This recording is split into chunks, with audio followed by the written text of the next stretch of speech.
प्रेक्षेपण आपल्या आवडत्या गजर कीर्तनाचा या YouTube चॅनलवर. पाय पण तिच्या हातातच पाय आहेत. तसं आपल्या हातामध्येच जर नवरा असं म्हणतात ना बया, बाई मग पोरग लई चांगलं होतं, पण जशी त्याची बायको आली सगळं त्याच्या हातातच गेलं. कोणाच्या? लक्ष्मीच्या. तुकोबाराय सुद्धा तेच म्हणतात, जशी माझी सून आली तसा माझा मुलगा तिच्या हातात गेला. कोणाच्या? सुनाच्या. पण ज्यावेळेस आपली मुलगी आपण 9 महिने 9 दिवस उतारात ठेवलेली असते, त्यावेळेस ती मुलगी ज्यावेळेस सासरी जाते त्यावेळेस काय म्हणतो आपण? आमची मुलगी, आमची लक्ष्मी सासरी चालली. पण ज्यावेळेस घरात येणारीच लक्ष्मीला जर आपण लक्ष्मी म्हटलं नाही तर लक्ष्मी भेटेल कशी? आणि लक्ष्मीच जर नसल तर देव मिळेल कसा? देव भेटेल कसा? आणि देव दिसेल तरी कसा? आणि भासणार सुद्धा नाही ना. मग जी लक्ष्मी आपण सासरी जाणार असते त्यावेळेस आईला दुःख होतं, बापाला दुःख होतं. कन्या सासुराशी जाय मागे परतू पाय. ज्यावेळेस कन्या सासुराशी जाते, बाप रडतो, आई रडते, भाऊ रडते, सर्व घरातले मंडळी रडतात. मुलगी सासरी चालली, लक्ष्मी सासरी चालली. सासरी गेलेली मुलगी सुखात नांदते. बऱ्याच दिवस कालावधी निघून जातो, लेकरं बाळ होतात. त्यावेळेस आई म्हणते, बाळा तुझं बरं आहे ना? मुलगी सांगते, आई लग्न झाल्यापासून पाहते ग माझा नवरा खूप दारू पितो ग, मला खूप दुःख आहे आई. मला असं वाटतं एक तर मी माझ्या जीवाचं काही करावा, नाही तर तुम्ही मला इथं ठेवून तुमच्या विहिरीत तुमच्या दारातल्या ढकलून दिलं तरी चालेल, मात्र मी सासरी जाणार नाही.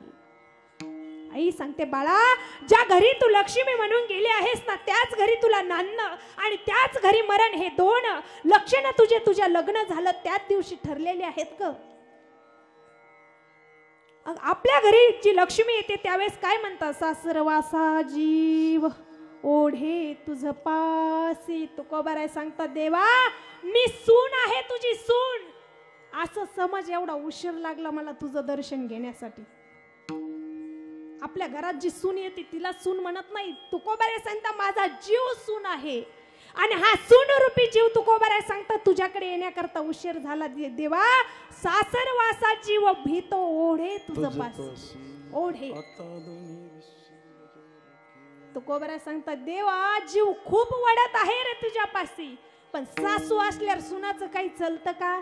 आताच्या सुनाचं चालतं, पण पहिला तुकोबारायांच्या काळातल्या सुनाचं, तुकोबारायांच्या जीवाचं तुकोबाराय उदाहरण सांगतात. सुनाच्या नावाने तुकोबाराय सांगतात. तुकोबाराय सांगतात, देवा माझा जीव सून आहे जसं सासूच्या हातामध्ये जीव आहे. तुकोबाराय सांगतात, देवा हे शरीर जे आहे, हा देह जो आहे, हे परमैवी संसारामध्ये जो जन्माला आलो आहे ना, ती सासू आहे ना, सासू ती मला तुझ्याकडे येऊ देत नव्हती. ती मला तुझ्याकडे येऊ देत नव्हती, पण आता मी सून आहे, तुझ्याकडे माझा जीव ओढतो बर का. पण काय करावा?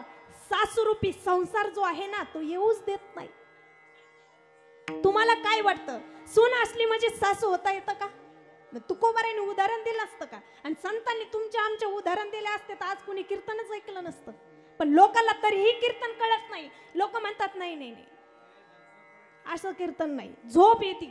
अहो काल एका कीर्तनामध्ये मावशीने अशी जांभळी दिली. खरं खरं सांगते, आतापर्यंत मी कधी काय अशा गोष्टी सांगितल्या नाही, मी सांगतही नाही, मला सांगता येत नाही. पण खरं माझ्या शेजारी बसलेली मावशी तिने एवढी जांभळी दिली. पण खेड्या गावातल्या माता मावल्या होत्या. कापसाचे दिवस चालू आहेत, कामं करावं लागतात, कष्टाशिवाय परमार्थ नाही, कष्टाशिवाय संसार नाही. कष्ट करा, इतके कष्ट करा जीवनामध्ये, इतके कष्ट करा, फक्त नीतिमताने करा. कष्टालाही महाराज म्हणतात परमार्थ होतो ना. तुमच्याकडे जर नीतिमत्ता असेल, तुमच्याकडे जर तुमचा स्वभाव असा पाहिजे की तुम्ही तुमच्यापासून कधीही दुसऱ्याचं वाईट होऊ देणार नाही, तुमच्यापासून कधीही तुम्हाला कोणाला दुःख मिळणार नाही, म्हणजेच परमार्थ आहे मायबापांनो. तुम्ही कधीतरी कोणाला दान द्या, कधीतरी कोणाचं दुःख व्यक्त करा, कधीतरी दिवाळी आली म्हणजे एखाद्याच्या घरामध्ये दिवा लावा, कधीतरी एखाद्या गरीबाच्या मुलाला ड्रेस द्या, कधीतरी एखाद्या गरीब माता माऊलीला साडी देण्याचा प्रयत्न करा, कधीतरी सप्त्यामध्ये वर्गणी देण्याचा प्रयत्न करा.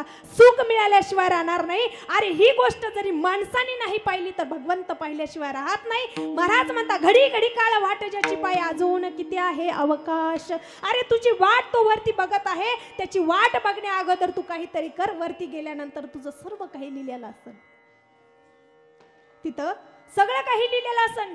4 चोर होते, गावात घरामध्ये श्रीमद भागवत कथा चालू होती.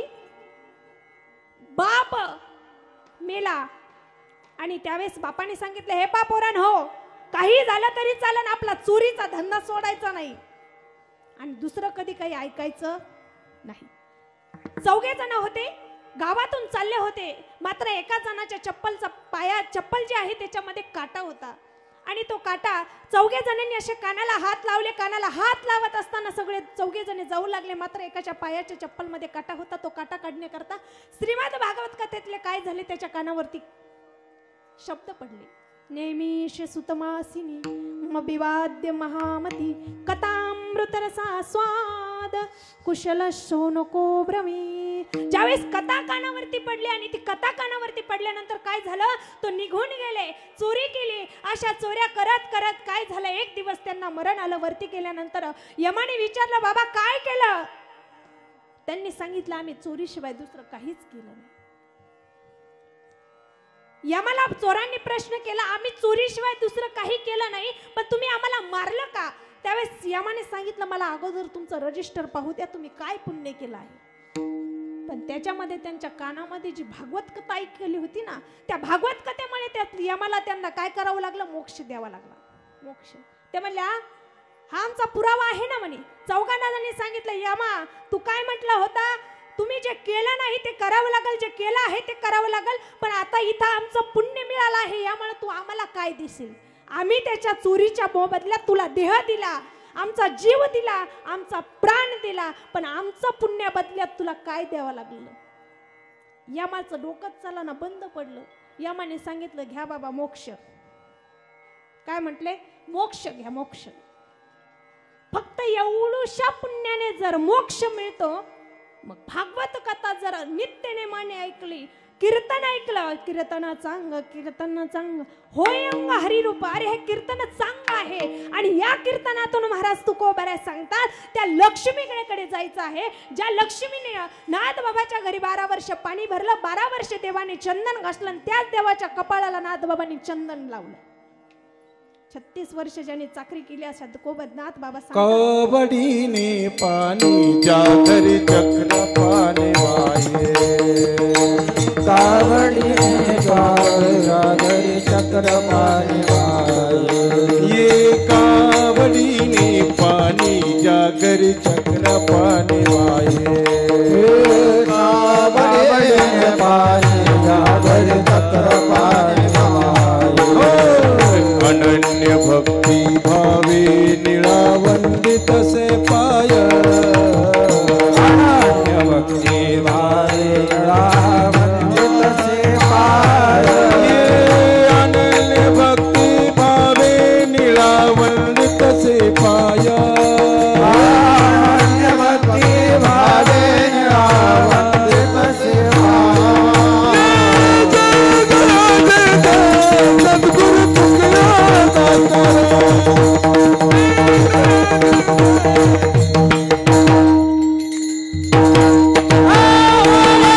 आरती स्वामी एकनाथा. आरती स्वामी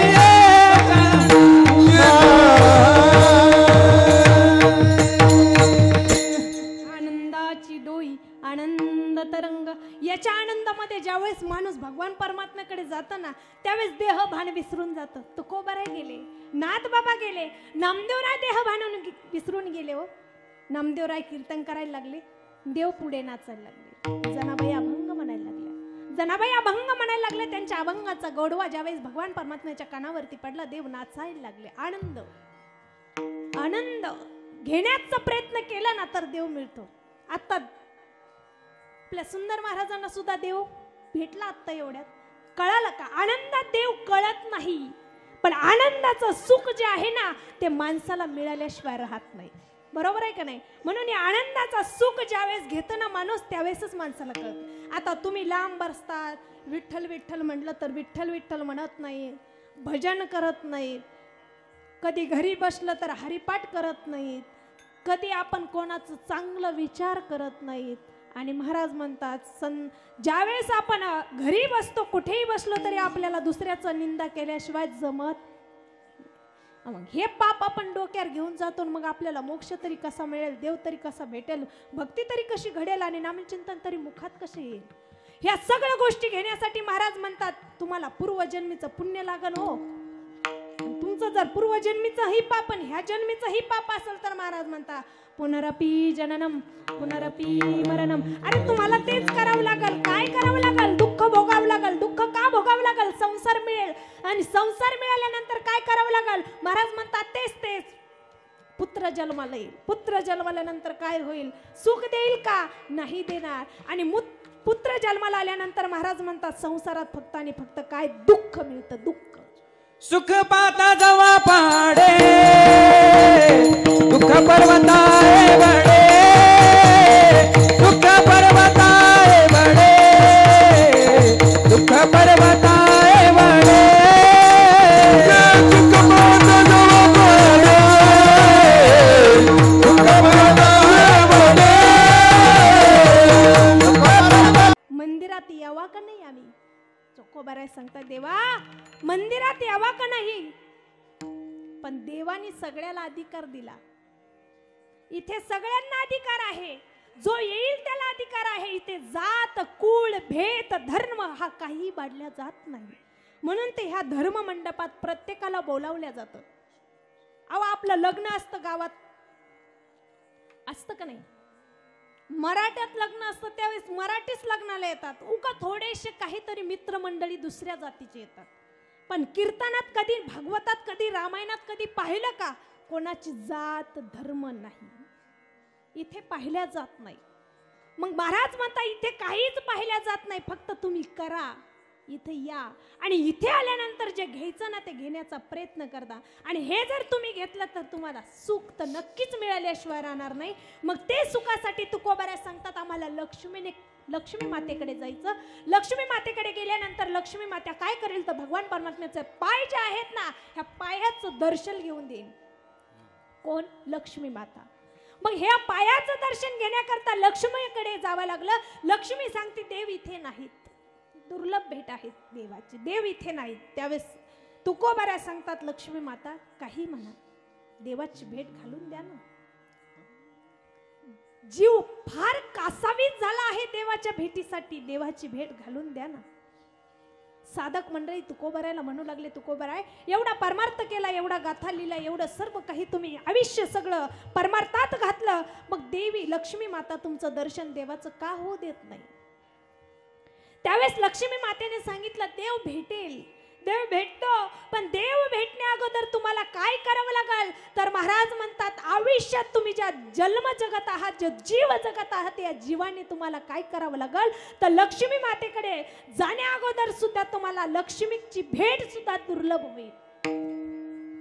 तुम्ही जर काही केलंच नाही देवाच्या अगोदर लक्ष्मी तरी कशी भेटेल? बऱ्याच वेळेस लोक म्हणतात पैसा कमवला तर लक्ष्मीच टिकत नाही. हो, एवढा पैसा कमवतो मी पण लक्ष्मीच टिकत नाही. मग लक्ष्मीच जर भेटत नसेल तर भगवंत कसा भेटेल? म्हणून अगोदर लक्ष्मी भेटावं लागल. बऱ्याच वेळेस लोक म्हणतात पोरगा येड्यावानी करायला लागल्या, लोक म्हणतात ना याचं लग्न करून देऊ मग एवढं नीट होईल. तसं तुकोबाराय सांगतात आधी लक्ष्मीचीच भेट घ्यावा लागल त्यावेळेस देवाची भेट होईल. मग प्रत्येकाच्या जीवनामध्ये लक्ष्मीची भेट खूप महत्वाची आहे. मग देव भेटतो अभंगाच्या तिसऱ्या चरणात.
लक्ष्मीच्या हाती तिसी यावे काकुळती. तिसी काकुळती म्हणजे काय? जसं आपण एखाद्याला काही मागितलं ते दिलं नाही तर आपण त्याच्यावरती काकुळती येतो, म्हणजे रागवतो. मग तुकोबाने सांगतात तिला आपण काकुळती येऊ. कोणाला? लक्ष्मीला. का काकुळती येऊ? परत तुकोबाराय पाठीमागच्या चरणात गेले. कशामुळे काकुळती यायचं? तर तुकोबाराय म्हणतात तिसी यावे. पण तुकोबाराय परत म्हणतात वेगी आणावा तो हरी. लक्ष्मी मातेला म्हणतात आता आम्ही तुम्हाला काकुळतीला आलोत, आणि आता आम्हाला वेगाने पंढरीशी पांडुरंग परमात्मा पाहिजे, देव पाहिजे. परत तुकोबाराय मागच्या चरणात गेले. म्हणजे तुकोबारांना हे सांगायचं आहे, लक्ष्मीच्या पायावरती नतमस्तक व्हा, काकुळतीला या, तिची भेट घ्या, तिला आपलंसं करा. आणि तिला आपलंसं केल्यानंतर काय होईल तर भगवान परमात्मा वेगाने येईल. वेगाने, उशारा नाही, वेगाने. मग वेगाने आलेला भगवान परमात्मा काय करतो? तो लक्ष्मी मातेकडे गेल्यानंतर लक्ष्मी मातेचा तुकोबाराय सांगतात आता लक्ष्मी माते आम्ही काकुळतीला आलो आहोत, आता आम्हाला काय आहे तर देवाच्या भेटीची खूप गरज आहे, खूप गरज आहे. म्हणून प्रत्येकाच्या जीवनामध्ये देवाच्या भेटीची खूप गरज आहे. अजून काही लोकांना पंढरपूरचा देव सुद्धा माहिती नाही, पंढरपूर सुद्धा माहिती नाही. माणूस संसारामध्ये एवढं भुलून गेला आहे, एवढं भुलून गेला आहे की माणसाला परमार्थ, नामचिंतन, भक्ती, कीर्तन, श्रवण ह्या 9 विधा भक्तीचा काही भेटच नाही. पण आता मी एकच सांगेन, माय बापानं हो, जीवनामध्ये पैसा कमा, धन कमा, ऐश्वर्य कमा, प्रत्येक गोष्ट कमवा, त्या गोष्टी मागं थोडासा तरी परमार्थ करण्याचा प्रयत्न करा, भक्ती करण्याची प्रयत्न करा. थोडा आपल्यासाठी करत चला, जगासाठी तर कुणीही करत चला. भक्ती स्वतःसाठी करावं लागतो, परमार्थ जगासाठी करावं लागतो. भक्ती स्वतःसाठी करावी लागते, परमार्थ जगासाठी करावं लागतो. संसार हा जीवनामध्ये आला, पण जन्म घेतल्यानंतर बायकोसाठी, मुलासाठी, पैशासाठी करावा लागतो. पण संसार करत असताना भक्ती, नामचिंतन ही जीवासाठी करावं लागते. मग तुकोबाराय म्हणता उरला जीव डोळा तुका म्हणे. जीव डोळा उरेपर्यंत ज्यांनी भक्ती केली ते तुकोबाराय. जीव डोळा उरेपर्यंत ज्ञानोबारायांनी भक्ती केली ते ज्ञानोबाराय.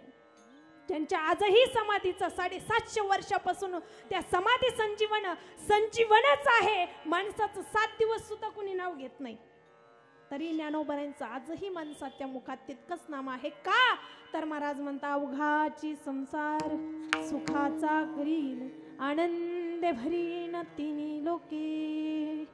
ज्या ज्ञानोबारायांच्या अंगावरती वस्त्र भगवे आहेत, ज्या ज्ञानोबारायांनी झोळी मागावी, जे ज्ञानोबाराय जीवनामध्ये कोणता संसार, कोणती पत्नी, कोणता मुलगा, कोणती बायको ह्या गोष्टीचा ज्यांना विचार नाही, अशा ज्ञानोबारायांनी थोड्या आयुष्यामध्ये सुद्धा ज्ञानोबाराय म्हणतात मी संसार केला, कोणता सुखाचा केला, कोणता. भगवान परमात्मा माझा बाप आहे, पंढरीशी पांडुरंग परमात्मा माझा बाप आहे, रुक्मिणी माता माझी माय आहे, आणि या माय बापासाठी मी संसार केला, तोही सुखाचा केला. संतांनी संसार जगासाठी केला, माणसं स्वतःसाठी संसार करतात. संसारही केला संतांनी, पण जगासाठी केला. संतांचा संसार जगासाठी हितचिंतक झाला, माणसाचा संसार स्वतःसाठी सुद्धा हितचिंतक होत नाही. म्हणून संसार असा करा की तुकोबाराय सारखा, आणि परमार्थ असा करा की नामदेवराय सारखा, की लगेच देव भेटतो अभंगाच्या. तुका म्हणेचे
गरुडापासून तर शेषापर्यंत ज्या भगवान परमात्म्याच्या भेटीची गरज, ज्या भगवान परमात्म्याची भेट घ्यायची आहे, कोणत्या कोणत्या मार्गाने कशा कशा मार्गाने भेट घ्यावा लागते, कुठे देव भेटतो, कसा भेटतो, कुठे आहे आणि कोणाकडे गेल्यानंतर देव भेटतो, ह्या सर्व मार्ग तुकोबाराने सांगितला.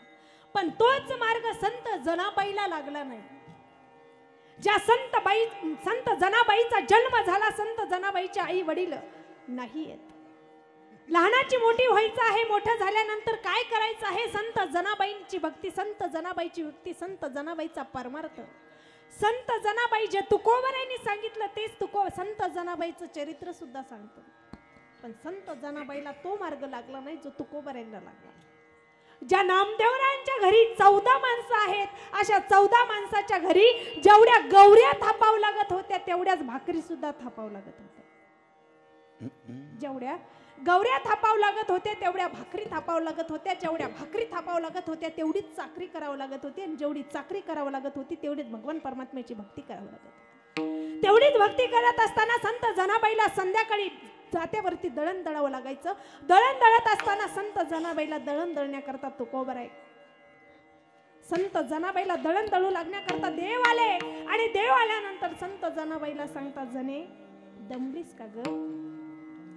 जनाबाईच्या डोळ्यातून अश्रू आले. देवा, तुझ्यासाठी हा मार्ग काही अवघड नाही रे, तुझ्यासाठी हा मार्ग काही अवघड नाही. देवा, तू माझ्यापर्यंत येतो ना, हा फक्त कष्टाने आणि संकटाने येतोस. देवा, माझ्यावरती जर आज हे संकट नसतं तर देवा मी नामदेवरायांच्या घरी चाकरी केली नसती रे. माझ्यावरती जर हे संकट नसतं तर देवा मी नामदेवरायांच्या घरी गौऱ्या थापल्या नसत्या रे. देवा, माझ्यावरती जर संकट नसतं तर आज मला नामदेवरायांसारख्या श्रेष्ठ संतांच्या घरी त्यांच्या माझ्या हातून त्यांना भाकरी खाई घालायचं माझ्यावरती भाग्य मिळालं नसतं रे. काय संत जनाबाईचा अधिकार असन, काय संत जनाबाई देवाला म्हणते, देवा मला जे हे काही मिळालं आहे ना, हे माझी पुण्याई नाही, तर देवा तुझ्या कृपा आशीर्वादाने हे सगळं मिळालं आहे. आणि हे सगळं मिळून संत जनाबाईचं जाता ओढण्याकरता देवानी यावा. आणि संत जनाबाई रडायला लागली, देवा तुझे हात खूप नाजूक आहे रे. राजस कुमार मदनाचा पुत्र रजीसच गळा लोपलिया. देवा तू नाजूक आहेस रे, नको ओढू जात. तरी जनाबाईनं त्या हातातून देवानी जातं घ्यावं. आणि देवानी जातं घेतल्यानंतर जनाबाई रडायला लागल्या तर देवाच्या सुद्धा डोळ्यातून अश्रू आले. जनाबाईनं ते अश्रू, देवाचे डोळ्याचे आलेले अश्रू असे पुसले आणि ते संत जनाबाईचे हात देवाच्या डोळ्याला लागले. देव रडायला लागले. देव सांगतात, जने जेवढ्या भाकरी करतीस, जेवढ्या गौऱ्या थापतीस तेवढे तुझे हात सुद्धा खूप निब्बर झाले ग जने. त्यावेळेस देव रडायला लागले. रडत असताना जनाबाईचा हात आपल्या हातात घेतला आणि हातात घेतल्यानंतर देव म्हणतात, जने खूप कष्ट आहेत का? हा जो जन्म आहे माय बापांनो हा फक्त कष्टासाठी आहे. पण संत जनाबाई सांगते देवा रडू नका हो, तुम्हीच माझी माता आहात, तुम्हीच माझे पिता आहात. हा जो देह मिळाला आहे, हे जे शरीर मिळालं आहे, हे फक्त तुमच्यामुळेच मिळालं आहे ना देवा. आणि याच्यापेक्षा श्रेष्ठ भाग्य काय आहे देवा, ज्या नामदेवरायांच्या घरी 14 माणसं आहेत आणि त्या नामदेवरायांच्या घरी मला चाकरी करायला मिळते. म्हणून माय बापांनो संतांची संगत करा आणि संतांच्या संगतीमध्ये भगवान परमात्मा आहे आणि तो भेटतो. हेच तर तुकोबराय तुम्ही आम्हाला सांगतात. म्हणून जनाबाई रडायला लागल्या. रडत असताना देवानी जनाबाईला सांगितलं, जना रडू नकोस ग, तू रडलीस ना तर माझ्या डोळ्यात अश्रू येतात ग. जने तुला दुःख झालं ना तर मला दुःख होतं ग. जने तू जेवढं जातं ओढतीस ना तेवढा जीव माझा तुझ्याकडे ओढतो ग. विठ्ठल विठ्ठल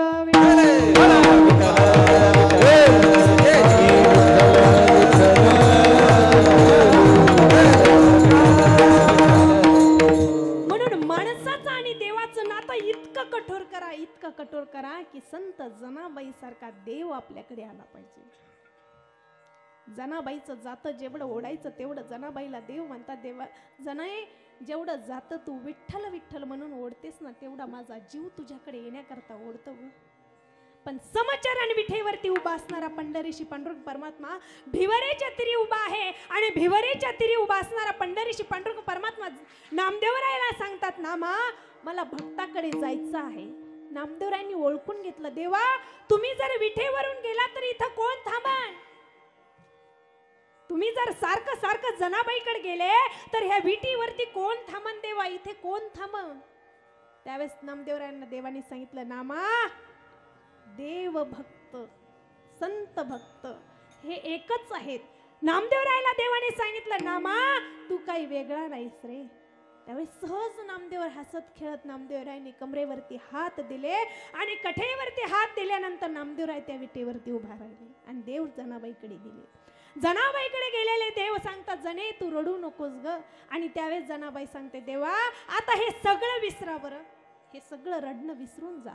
संसारात दुःख आहे, परमार्थातही दुःख आहे. देवाला जनाबाईनं सांगितलं, देवा रडू नका, देवा रडू नका. आणि रडू नका म्हटल्यानंतर जनाबाई म्हणायला लागली, विठ्ठल माझी माता, विठ्ठल माझा पिता, बहीण बंधू चुलता, विठ्ठल माझा. देवा हे सगळं काही मला तुमच्यापासून मिळत आहे तर मला आणखीन दुःख आणि आणखीन सुखाची काय गरज आहे? ज्याच्याकडे देव आहे त्याला सुख आणि दुःखाची गरज नसते. ज्यांच्याकडे संतांची संगत आहे त्यांना भक्तीची आणि नामाची गरज नसते. ज्यांच्याकडे विश्वास आहे, ज्यांच्याकडे माणसाची माणुसकी आहे ना त्यांना आणखीन काही करण्याची गरज नसते. ह्या गोष्टी एकत्र आल्यानंतर तुकोबाराय अभंगाच्या चरणात 4 चरणात जे सांगितलं ते तुकोबारायांना दुर्लभ भेटलं. ते तुकोबाराय म्हणतात, तुका म्हणे शेषा जागे करा ऋषिकेशा. तुकोबारायला देवाला सांगतात, देवा जसा जनाबाईला तू भेटण्याकरता आला तसा मला भेटावा तो. आणि तो भेटल्यानंतर मी काय करीन? आलिंगन देईन. आलिंगन तुला मी दृष्टीनं पाहीन, पाहिल्यानंतर इतकं पाहीन, इतकं पाहीन देवा, इतकं पाहीन की आवडे हिरो डोळे भरून या पाहिले तुझे मुख, डोळे भरून या पाहिले तुझे मुख, डोळे भरून या पाहिले तुझे मुख, डोळे भरून या पाहिले तुझे मुख. हेच माझं सुख दे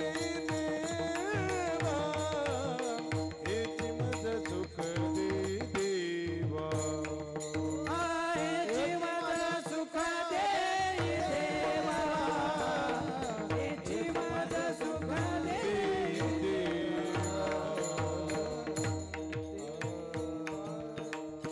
महाराज म्हणतात, डोळे भरून पाहिन तुझे मुख, हेची मज सुख दे देवा. का तर आवडे हे रूप, पण रूप आहे आवड पण का तर सुंदर ते ध्यान उभा विटेवरी करकटावरी ठेवून या तुळशी हार गळा गोपिकार म्हणून ज्या भगवान परमात्म्यांनी गोपिकांनी व्यापून घेतला आहे त्या गोपिकांसाठी तुकोबाराय सांगतात देवा जसं गोपिकांमध्ये तू खेळला जसा बागडला जसं त्यांना भेटलास ना तसं आम्हाला सुद्धा भेट. आणि तो देव भेटल्यानंतर तुकोबाराय सांगतात काय होतं तर समाधान मिळतं, मोक्ष मिळतं, सुख मिळतं आणि सर्व संसारातलं दुःख नाहीच होतं. आणि दुःख नाहीच झाल्यानंतर महाराज म्हणतात आपल्या जीवनामध्ये ज्या गोष्टी पाहिजे त्या गोष्टी आपल्याला मिळतात. अशा प्रकारे तुकोबारायांनी तुम्हा आम्हाला त्या गरुडापासून तर शेषापर्यंत जाण्यापर्यंत तुकोबारायांनी मार्ग दाखवले. या मार्गात आपल्याला जाण्याची गरज नाही. मानवाला फक्त आणि फक्त वैकुंठीचा देव भविरेच्या तिरी उभासणारा देव याची शरणागती करण्याची गरज आहे. याची शरणागती केल्यानंतर महाराज म्हणता म्हणून या शरण जावे सर्व भावे देवाशी भावानी शरण जा. देव भेटतो. देव पंढरीशी पांडुरंग परमात्मा या भिवरेच्या तिरी भक्तासाठी उभा राहिलेला आहे. आपल्याला ह्या भानगडी करायच्या नाही ज्या तुकोबारायांनी केल्या त्या. मानवाला फक्त आणि फक्त भिवरेच्या तिरी जायचं आहे आणि तिथे देवाची भेट घ्यायची आहे. भेटल्यानंतर त्या देवाला काय करायचं आहे तर मुखाने पाहायचं आहे, मुखाने त्या देवाचं नामचिंतन करायचं आहे, तोच्याने देवाला भासायचं आहे, कानाने देवाचं नामचिंतन ऐकायचं आहे, डोळ्याने देवाला संपूर्ण देवाला पाहायचं आहे. पाहिल्यानंतर सुख आत्मसात करायचं आहे. हे सगळं केल्यानंतर देव भेटतो आणि देव भेटल्यानंतर महाराज म्हणतात जीवनात सगळं काही भेटल्यासारखं आणि भेटतच. अशा गोष्टी झाल्यानंतर असो जशा प्रकारे माझ्या बुद्धीला तुकोबारायांचा अभंग सोडवायचा प्रयत्न करता आला. दृष्टांत मी सांगत नाही, सिद्धांत सांगितल्याशिवाय राहत नाही. सिद्धांतामध्ये मला जशा प्रकारे तुम्हाला अभंग सांगायचा प्रयत्न करता आला तशा प्रकारे मी करण्याचा प्रयत्न केला. आज तिसऱ्या दिवसाची अखंड हरिनाम सप्तसेवा माझ्या पामराकडे आली आहे. श्रीमद भागवत कथा या सप्ताहामध्ये चालू आहे. तसे हरिभक्त पारायण महाराज यांचं माझं नाव परिचित नाही आहे. माझ्याकडे पत्रिका सुद्धा आली नाही. पत्रिका आहे का? महाराजांनी सुंदर त्यांचंही इथे व्यासपीठ आहे. त्यांचीही सुंदर अशी भागवत कथा चालू आहे. महाराजांना सुद्धा धन्यवाद. आणि श्रीमद भागवत कथा ही मोक्षाचा मार्ग आहे आणि मोक्ष मार्गासाठी आपण काय सर्व गोष्टी करत असतो.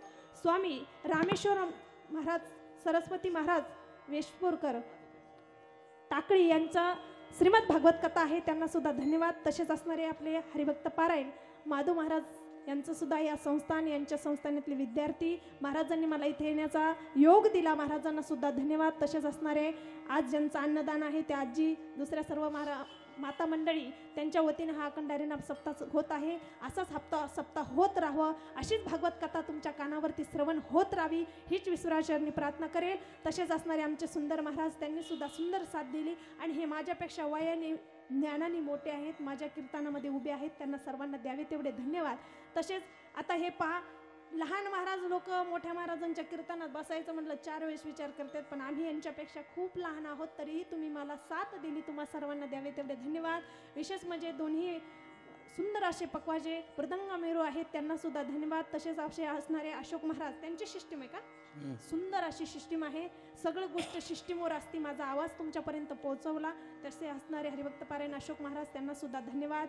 तसेच सर्व तुम्ही इथे उपस्थित राहिलात तुम्हाला सुद्धा धन्यवाद. आणि विशेष म्हणजे ज्यांनी माझ्या कीर्तनामध्ये विना घेतला असे असणारे आपल्या संस्थेतले विद्यार्थी त्यांना सुद्धा धन्यवाद. चोपदार बाबा तुम्हाला सुद्धा धन्यवाद. आणि तुमच्या सर्व या मुकुंदवाडी वाशांना सुद्धा द्यावे तेवढे धन्यवाद. असाच सप्ताह होत राहावं. सप्त्याला ज्याची गरज आहे ती माणसाची आणि माणसाची गरज असताना पैशाची आणि पैशाची गरज असताना महाराज लोकाची आणि चौथी गरज मध्ये सर्वांच्या आनंदामध्ये आनंद घेण्याचा जो प्रयत्न करतो त्या गरजेची खूप गरज आहे. सर्वांची भागवत कथेला उपस्थिती लाभू द्या. सर्वजण इथे येऊन आनंद घेण्याचा प्रयत्न करा. जेवढा आनंद घेताना तेवढा सुख मिळेल. तसेच असणारे आमचे सर्व महाराज मंडळी हरिभक्त पारायण माझं नाव काय परिचित नाही पण आता आपली वेळ झालेली आहे 10 वाजले आहेत का. सर्वांना द्यावे तेवढे धन्यवाद. आणि एवढे धन्यवाद देऊन मी माझ्या तसं संसार खूप कठीण असतो ना आम्ही तुम्हाला सांगतो पण आमचं पण तसंच आहे की नाही. आमचे मिस्टर माऊली महाराज गिरी ते सुद्धा पकवाज वाजवतात पण संसारात कसे परमार्थात एक माणूस असला तर ते एक जण संसारात लागतो. बायको आली तर नवरा कधीच कीर्तनात येत नाही पण आम्ही आलो. पण आमचे पतिदेव ते सुद्धा आले आहेत. ते माझ्या मुलाची सेवा त्यांच्याकडे आहे, माझ्याकडे कीर्तनाची सेवा आहे. त्यांना सुद्धा धन्यवाद. आणि इथे सर्व उपस्थित असेल त्यांना सुद्धा धन्यवाद. आणि धन्यवाद देऊन मी सेवेला पुन्हा ज्ञानेश्वर